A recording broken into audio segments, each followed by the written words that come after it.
Hey, I'm Khalil. Hey, and I'm Kiera. And we're Charm City Buyers. So we all know that real estate markets go up and down and sideways. They're cyclical. But the reality is that over the last 100 years, real estate has increased in value. And real estate will always increase in value. And part of that is because, as we all know, they're not making any more land.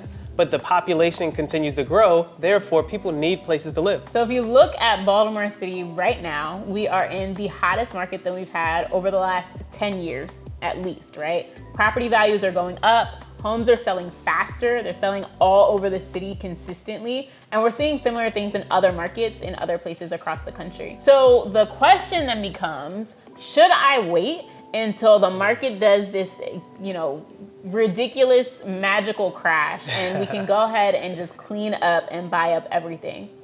So here's the thing. Number one, chances are you don't have a crystal ball, right? So what this is going to look like, right? And Khalil talked about it before, that the market is cyclical. So typically every 7 to 8 years, you have what's called a market correction.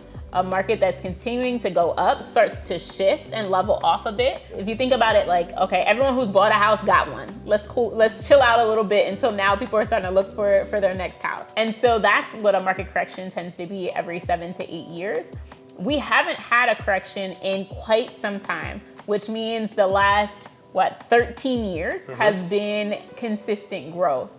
So we're due for a correction.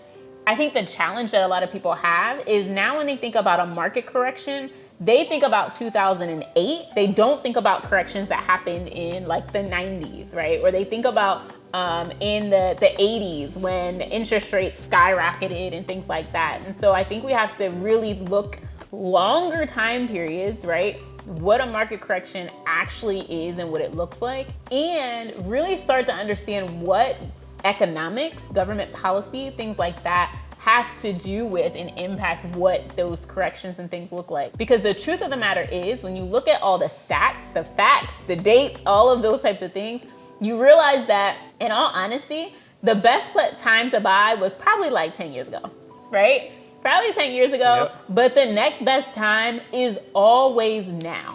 That you can't always talk about what you're gonna do, right? If you never get around to actually making it happen, because you're looking for these perfect conditions to make you come into action. When the truth of the matter is, you probably, by the time the market actually shifts, if you don't have the money, you don't have the knowledge, you don't have the resources, you don't have the team, are you actually positioned to take action?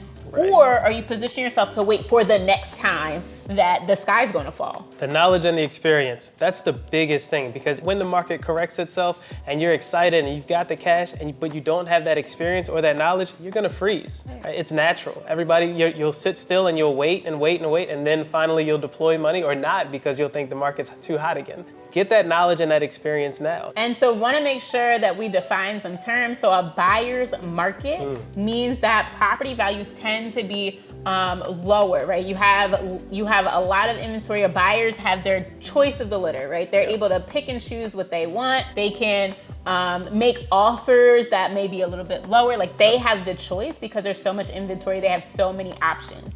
When you have a seller's market, it's the opposite. That usually means that inventory for property is low. So buyers are having a hard time finding the right deal. And so sellers are in the driver's seat. That's why you see things like property prices increasing, because sellers know that buyers don't have a ton of other options. You either finna get with this or you gonna go home with nothing, right? So seller's market gives the sellers more power in how and when they're selling, for how much, all of those types of things. So that's the difference between a buyer's and seller's market. So when you think about how you navigate those two different things, in a buyer's market, you might be able to get some good deals, right? You find buyer's markets when you have those corrections. So that's when you think people are buying these great deals, they're scooping everything up, there's tons of properties available. And then in a seller's market, what tends to happen, in my opinion, to best position yourself, and for our mentees and the folks that we work with, I suggest that you don't look where everybody else is looking. Yep.